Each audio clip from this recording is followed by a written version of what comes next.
My name is Patrick J. McGinnis, and I coined the term FOMO. That's short for fear of missing out, and it's why some people end up following the crowd. But we're not like them. We're part of a new species that isn't afraid to do things differently. I call us FOMO Sapiens. And this is the show where you'll meet people like us, phenomenal FOMO Sapiens, to learn how they find the courage and the ideas to live exceptional lives. FOMO. FOMO. Welcome back to FOMO Sapiens, the show for people who don't just follow the crowd, but instead take their own path to success in business and in life. I'm your host, Patrick J. McGinnis, venture capitalist by day, author and podcaster by night, and FOMO Sapiens 24/7. And today, we have a I love this episode. I'm pumped for this episode. It is about building power through habit. And my guest today is the great Michael Chernow. He is the founder of Seymour's, co-founder of the Meatball Shop, and co-founder of Well. And this guy, he is basically the modern day Renaissance man, also known as the FOMO Sapiens, by the way. He's a restaurateur, entrepreneur, TV host, fitness personality. His Instagram makes me feel not very fit, to be honest, crazy. And family man dedicated to inspiring the world through positivity, hospitality, and service. And he has a new podcast called Creatures of Habit. That's Creatures with a K, which is all about making better, healthier habits, which I really like because, you know, I'm not one of these New Year's resolution people, as you well know, but habits are good. Habits, they help us. And so what we're going to talk about today, first of all, is, you know, Michael is a guy who does a bunch of different things. So it's just interesting to hear his perspective. He's kind of just one of these trend spotters. And I love people like that because I feel like they're always teaching me something new and teaching us something new. So we're just going to get a lot of just information, which I really enjoyed just hearing what he had to say. He's plugged in. Number two, we're going to talk about fear because he wrote this great piece that I read as I was prepping for the interview about how fear has driven his decision-making. And so we get right into it. And he talks about a really tricky time of his life where he was an addict and how he overcame that and has become such a powerful force in his industry. So it's a really good story there. And he's very kind to share it with us because it's not the kind of thing people, you know, yell from the rooftops, right? We also talk about Creatures of Habit and about how he uses habits to get more done. And so I've been implementing some of the things I've been trying to anyway. He has this whole sleep thing that we talk about, which I've been trying to do imperfectly. But Michael, I don't know. I listen to the guy and then I implement what he says, which tells me that he's pretty powerful because, you know, I don't listen to everybody. I listen to him. All right. The small ass today. Share this episode. People love Michael. I've been telling friends around New York and people know who this guy is. And I didn't know him actually. So I'll confess that I knew his restaurants. I didn't know him as a person, but people do. They like him. So share this with somebody who you think would like Michael's message or who already likes him. A lot of people do. And then tell them to listen to the show. Okay. That is my small ask. And now on to the interview. As you know, I like to start every interview with the same question. And so I started my conversation with Michael with this. What's a formative decision you've had to make to get to where you are today? The short answer is a decision I made when I was 23 years old to get sober. That was probably the most pivotal moment in my life, and everything I have today, outside of some shitty tattoos, were made on the other side of that decision and have helped me build the life that I am super grateful to have. That's a great start. And we're going to get into that in this interview today. But I want to start I want to ask you a question. So see if you remember this. Do you remember what you were doing the week of October 21st, 2014? Any memories? October 21st, 2014. Chances are I was in the raw space of, either shooting the TV show with CNBC called, what the hell was the name of that show? Oh my, Consumed, the Real Restaurant Business. Okay. That was like probably around the time that I was shooting that show, or I was in the early No, I was like, it's still heavily involved in Meatball Shop, starting to create Seymour's and shooting that TV show. Okay, so that's all good. There's one thing, I'll jog your memory a little bit. One thing you were probably doing was dealing with the fact that somebody had eaten at your restaurant that had tested positive for Ebola. Oh my God. Remember that? Remember that? Yeah, sorry to do that to you, but this is when I was prepping for this interview, because so Meatball Shop, if you come to New York City, you've probably eaten at it. It's delicious and wonderful. And I don't even like meat that much. And I used to go there, and I lived less than a 10-minute walk from this restaurant. And I was like, wow, the Ebola crisis has come to the hood. And so they shut down the restaurant, and then Mayor de Blasio, who, not everybody's favorite, did a solid and ate at the restaurant, and you guys reopened. But what was that like? Because that was crazy. By the way, so I just want to mention something about that. I got a call at 11 o'clock at night from I think it was the DEC. And they said, "Are you Michael Chernow, founder of Meatball Shop?" And I said, "Yes." "Who is this?" And they said, "Somebody who tested positive for Ebola was at your restaurant within the last 24 hours, and we need to quarantine your restaurant."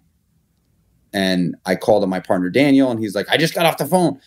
And so we all, obviously, I was upstate at our house, and I drove down in the city, and not only did de Blasio eat there, de Blasio also had his press conference right in front of our restaurant. So that was the city really coming to the rescue for what could have been an incredibly challenging experience. Obviously, it was it was tough no matter how you slice it, but de Blasio did us a big solid for sure by doing the eating there, and then doing his press conference and then following up by eating. But also the amount of people that came out to support us and line up to eat at the restaurant was like truly touching.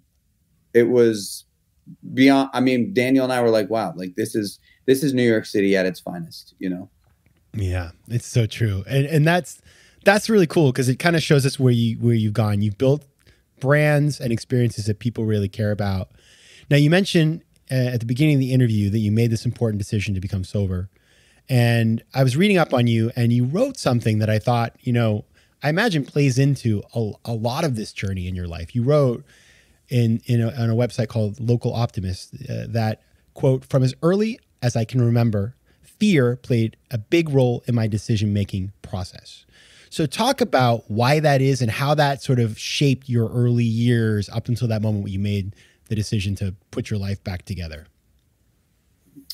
Well, I think to kick off the sort of premise of that quote, fear still plays a big part in my decision-making process.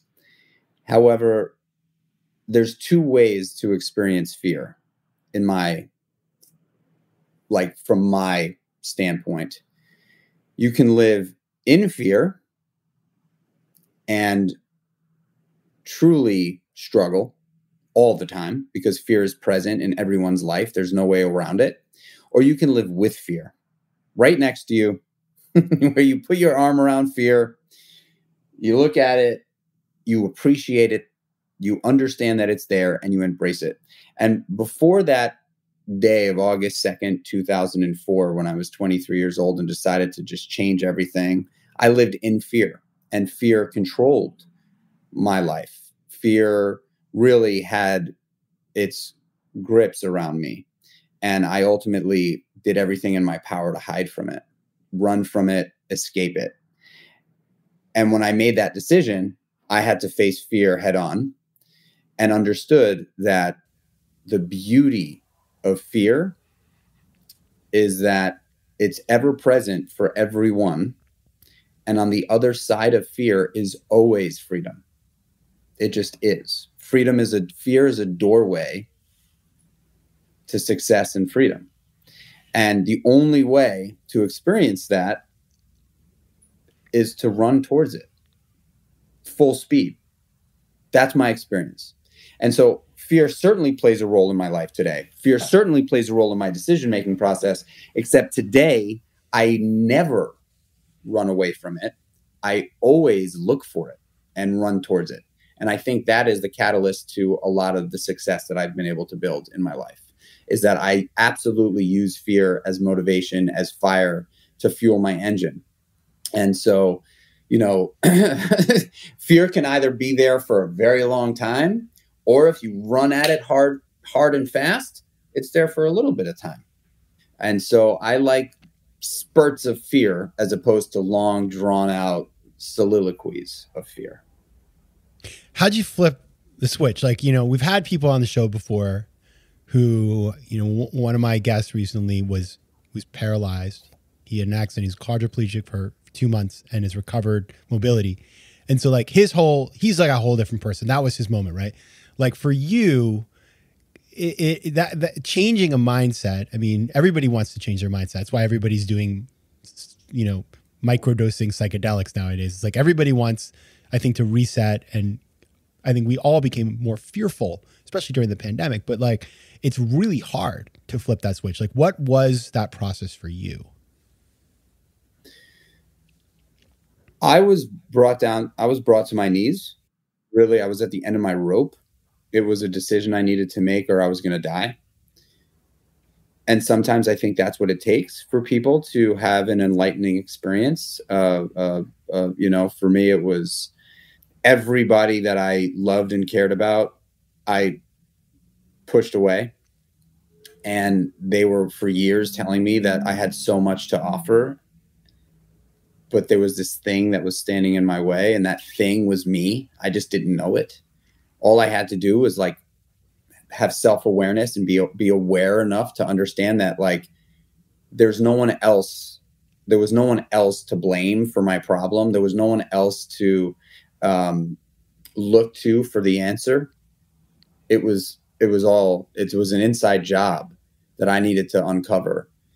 And I think another thing that's been super sort of eye-opening for me in my career is the driving force. Ultimately, I love connecting with human beings. I think that is really my superpower, but I don't know if that's necessarily what drives me. I think what drives me, and since I was a little kid, has been my sort of ferocious hunger for discovery. I'm like a very curious person.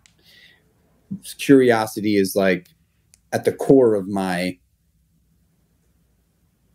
daily philosophy in life, and it manifests in many different ways, right? Like you said early on that like it's being able to do a bunch of different things and kind of creating the life that you want to live, as opposed to living a life that people have potentially established or believed to be the way to live your life, right? But I enjoy doing a bunch of different things, and my curiosity has led me into being passionate about fitness and nutrition. I really am a believer in, being at the top of my totem pole with my health.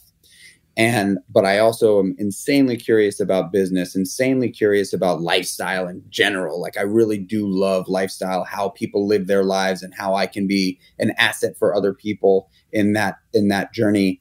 But I'm passionate about my family. I mean, I've got all these pillars, and I'm driven to drive hard, or I should say I'm driven to drive hard. I drive hard in all those areas because I really do wake up every day wanting to discover. One of my favorite pastimes to do with my kids, especially now that we live in upstate New York, like in rural New York, is we go out on Saturday and Sunday mornings, specifically in the spring, summer, and fall, and we walk into the woods and we just lift up rocks and logs. For hours, we walk through the woods, we lift up rocks, we lift up logs, and we try to find critters that live under there, and it's like a treasure hunt with my boys. But for me, there's this, I'm so excited about just lifting up rocks, and it's a metaphor for my life. I love to wake up every day and lift up rocks, and sometimes there's cobras and either I'm going to let it bite me or I'm going to grab it faster than it can get me. And sometimes there's like a, spotted salamander, and I'm like, oh, hey, little buddy, and so I do really believe that curiosity is what drives me on a daily basis. FOMO. There's a lot in here, right? And I think about, fear of missing out. The first word is fear in FOMO, right? And so fear drives this behavior, but fear is an incredible motivator. And so many of the people who listen to the show, myself included, like I wake up every day like a sponge. And I grew up in the middle of the woods. So I understand what it was. We did that every day. We were out there turning over rocks, building forts, whatever. We had like a whole military operation as children, which by the way, it's like now I'm looking back and I'm like, was that good or bad? But it is that curiosity, I think, is what drives so many of us. And the system for a lot of us beats it out of us, like going to these schools and all the structured things in the job where you're, put in a box, like those things beat out our curiosity. And it's our job to fight to keep it alive, even if we're not entrepreneurs, even if we don't work for ourselves.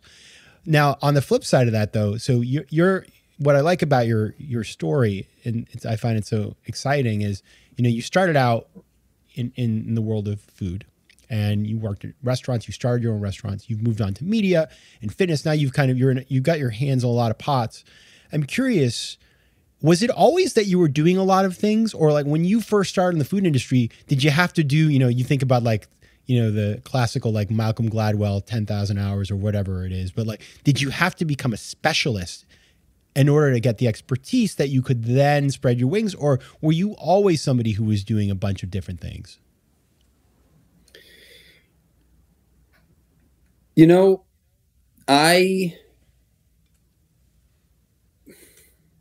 If I had to describe sort of the way I see it, I'm like a fear-facing, relatively confident life liver. I don't conform to the idea that you have to do one thing and do it very well, and that's where you stay. When I was just working in restaurants, growing up in New York City, I grew up in Manhattan in the public school system. There was lots of kids. New York City, now, but like specifically in like the 90s, was sort of like this. It was the mecca of modern culture, especially in the United States of America. It was just like for everything from fashion to the arts to food. It was just like it was the 90s were like, it was like a real sort of like unearthing of culture in the world, right? Between the music that was coming out and the fashion that started to take shape, and hip hop culture, and so I was exposed to all this like in a polarized way, right in the middle of it all, right? Like I was a skateboarder at Astor Place, it was just that was like, and I wanted a lot of that cool stuff, and so and my parents didn't have a lot of money, so in order to get that cool stuff, I had to work. And so not only was I exposed to all this cool stuff, but now I'm exposed to communicating with people at scale, right? I was like, I got a job in a restaurant when I was 12. So I really not only learned how to be a chameleon because I was always the youngest guy, always the youngest kid in the environment, but I sort of understood, like today, I feel very confident, like at the White House or on Skid Row. You put me in both places, I am going to make friends with everybody I meet, just because of how I grew up in New York City. And so I think that like between that and then, and then working in the nightlife for years, and then making the decision to get sober, and then replacing all of my bad habits with great ones, introduced me to a whole new chapter of life in the world of fitness and nutrition. And so I never, even though I opened up the meatball shop, which was do one thing, do it really well, we focused on meatballs, everything else in my life was kind of, there was a lot of variety. I was into fitness, I was into food and beverage, I was into fashion and lifestyle. I got married pretty young for New York City. So I really was passionate about family. And so, like I kind of like break my life into like family, fitness, fashion, food, and faith. Those are like the things that I love. Lots of F's there, but I'm down to just pursue all of those things as hard as I can. And I've been successful at that.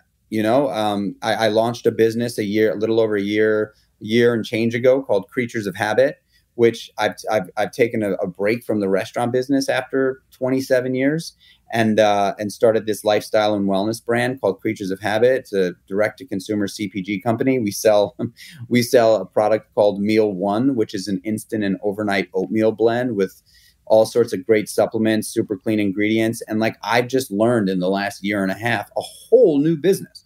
Like going from the restaurant industry to digital media and product is like a totally different business. But I surrounded myself with great people. I used the skill sets that I've developed over the years to surround myself with great people in a totally new industry that are experts in this industry. And I've used my platform to launch another business, and it's working. It's working. Knock on wood. It's working. And so I guess that is to say that anybody that's listening, there's no pill you can take. There's no switch you can flip. There's no person that can save you. It is really decision after decision that shows up in your life on a daily basis. You have a choice. The right one or the left one. That's the way I see it. It's two ways to go. You got the right decision, which most of us know what the right decision is at the time. Whether you choose to make it is up to you. You push snooze or you wake up. You eat the donut or you eat the apple. You work the extra hour because you know that you want the promotion, and even though you may not want to sit at the desk the extra hour, but you know that your manager is across the room and they will notice if you do it, or you go home. The decisions are they're nonstop, and so it's hard work no matter how you slice it. But the more right decisions you make over time, they compound.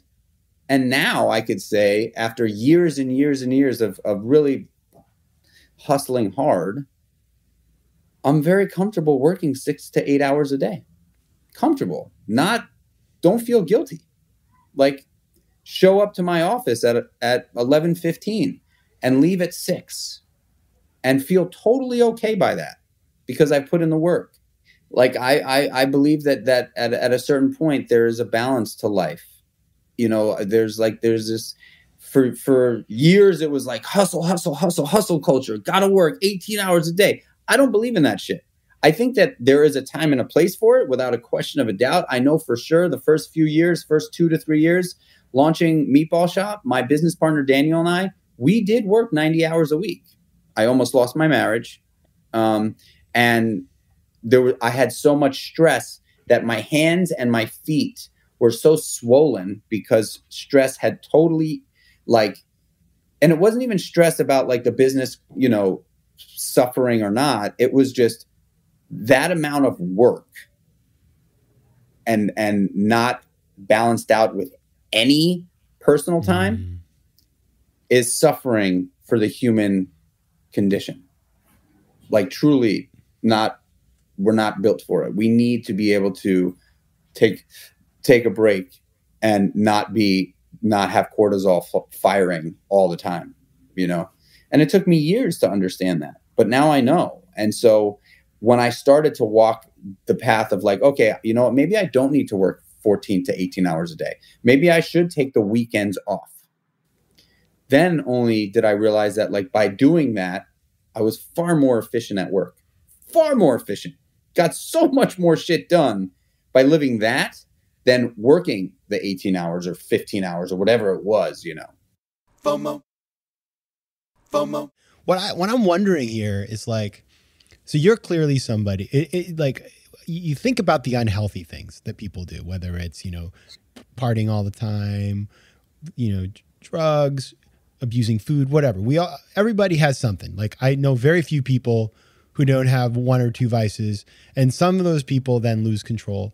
And what they forget is like, it's hard work to maintain a negative habit that is hurting you. It physically is exhausting. It takes time and money. It consumes your life. And if you cut that thing out, you open up tons of time to work on things that are actually going to serve you a lot better. And it's not easy to do, and it's a whole process, but the things that can make you, I mean, these little changes that you talk about every day, am I going to have the donut or the apple? Well, if you have the apple, chances are by the end of the week, you're going to like the apple better. But it is that process of being curious and trying that thing and saying, how am I going to feel when I do this, right? So it's all that stuff wrapped up. But I wonder, like, you know, given the fact, creatures of habit, I know you've got, you know, the overnight oatmeal, which by the way, I love overnight oatmeal, so I'm going to try that. And you've got a podcast out as well, exploring habit. And I'm curious, like, as you've been talking to people, you know, we're in a new year. Everybody, you know, is thinking about what they want to do. And, you know, we've all kind of come out of a couple of years of tough times. And so I feel like everybody's chomping at the bit to do the things, to build the things, to experience life. But at the same time, I think people have realized, like, hustle culture is BS. It's not, you know, all that stuff.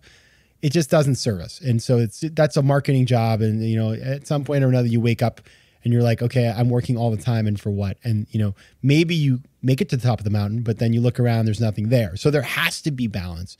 So what have you learned? Like, what are the couple of things that you can share with the audience about, you know, either in your own personal work or doing the podcast that you've learned about, you know, building habits that actually really get you to where you need to be?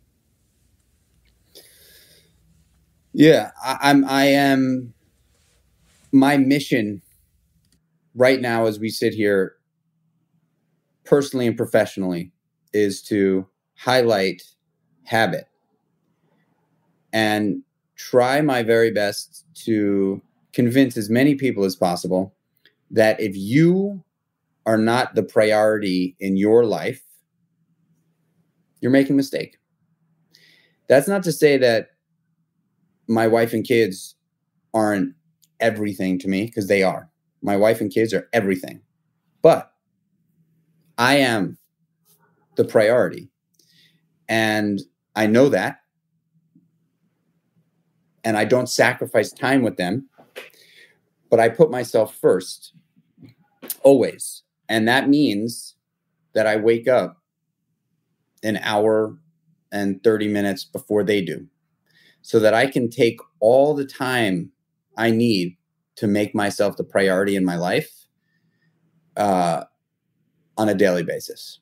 And so when anybody's asking me about, like, and this has been a common thread throughout the Creatures of Habit podcast as well, I would say, I don't have the exact number, but well over 50% of the people I've interviewed are early risers. They wake up very early. They start their day early. Like, how early are we talking about? 5 a.m. on a regular basis. And, you know, I would say somewhere between 5 and 6 a.m. And I think, you know, for me, I am a 4:45 to 5 a.m. riser every day. And here's why. I used to wake up at like 6:30.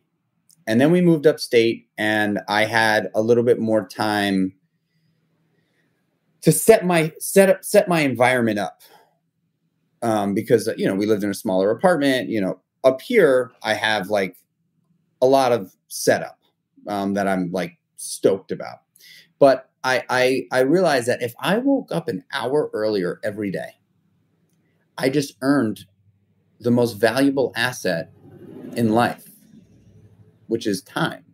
I just earned 365 extra hours a year, 365 hours straight without no sleep, 365 hours. If I woke up an hour earlier every day, that's 15 straight days of productive time. Because typically when you wake up in the morning, you're firing, right? Like that is like a very like productive time for a lot of people. You wake up. Now, if you wake up and you're late, like that's not a fun time. It's a pretty stressful time. But I never wake up with that stress because I have gotten into the habit of waking up earlier. So my morning routine is very extensive. I would say that personal self-care, self-love habits tend to be what a lot of people talk about on the podcast. far more than, business habits per se. I think we are coming into a time after a pretty intense, like you said, 3 years, where people are really starting to understand that personal care and our health is paramount. So important. And it doesn't matter about anything else when you're struggling for your life with your health, right? Like the saying, like, it really sucks to have to worry about your health. So get ahead of it, like be mindful of your health on a regular basis so you don't have to worry about it when it's too late. And I think that is, become a trend for that, it's no surprise, right? Wellness has taken a whole new, is like a whole thing, right? Like wellness, the word wellness itself used to be like this premium term, right? Like wellness, it was like rich people lived in this wellness space. And now I think wellness is far broader than it was pre-pandemic. People spent a lot of time at home and they were given an opportunity to try meditation, try journaling, try breath work, Wim Hof. How many people do you know started doing Wim Hof in the pandemic? Totally. Like Wim Hof breathing. So what I say, to people that are trying to walk the journey or trying to step onto the path of wellness is only in the last 200 years or so have homes, cars, toys, gadgets, expensive things become the goal. Before that, it was food and shelter and survival, strength and food, right? Like you won when you got the meal, when you hunted the animal or when you harvested the fruit. You won when you got away from like the saber-toothed tiger. Like that was the win. That was it. You won. You were able to fight it off, or you were able to defend yourself in some way, shape, or form. We are wired to believe that survival and food are like massive wins. And so I'm trying to reinterpret that in my life, where I want to win through physical fitness and I want to win through the things that I feed my body.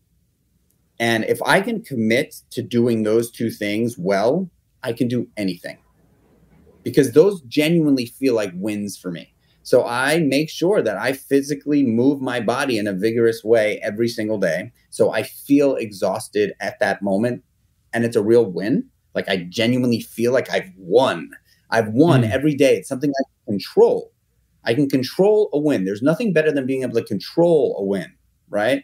And then the food that I put into my body, I want it to nourish me. I don't want to feel bad after I ate it. I want to be able to like work my way to those treats. Of course, I fucking eat a donut when I want to, but 80 and 90% of the time, I'm eating really healthy. And I'm 42 years old, but I feel like I'm like 25, and my blood work kind of reads 25-year-old guy, and that's because I really do put my health and my wellness before my business and most other things in my life, and my wife knows this, right? Like she knows, like if I've said it on many podcasts where like I am the priority in my life. And because of that, I show up as a much better husband, a much more loving and patient father, a better business owner, a better business partner, friend, brother, son, uncle, all of it. When I feel well, I show up into the world well-er. And so that's what I would say. So if anybody's thinking about trying to step in, what I would tell you to do is start by waking up an hour earlier. But that's a great step. I think a lot of people fail when they're That's so tangible. And the thing, it makes me think of this quote. It's been attributed to like everybody under the sun, but the quote is, a healthy man has a million dreams, a sick man has one. So everybody, I want you to head over And check out, first of all, if you want to learn more about Michael, go to michaelchernow.com. You can also find him on Instagram, Michael Chernow. Check out Creatures of Habit. That's Creatures with a K, both on Instagram and the website. Michael Chernow, thank you so much for being here. Thanks for having me, man. Oh, perfect. FOMO. If you like today's show, please be sure to rate it and recommend it to your friends. And as always, you can find me on Instagram at Patrick J. McGinnis, on Twitter at PJ McGinnis, and on the web at FOMOSapiens.com or PatrickMcGinnis.com, where you can get all kinds of free resources to live a more decisive and entrepreneurial life.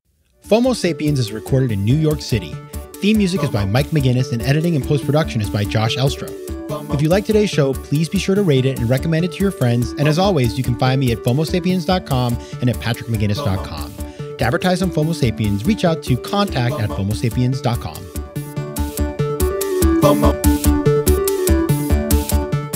FOMO.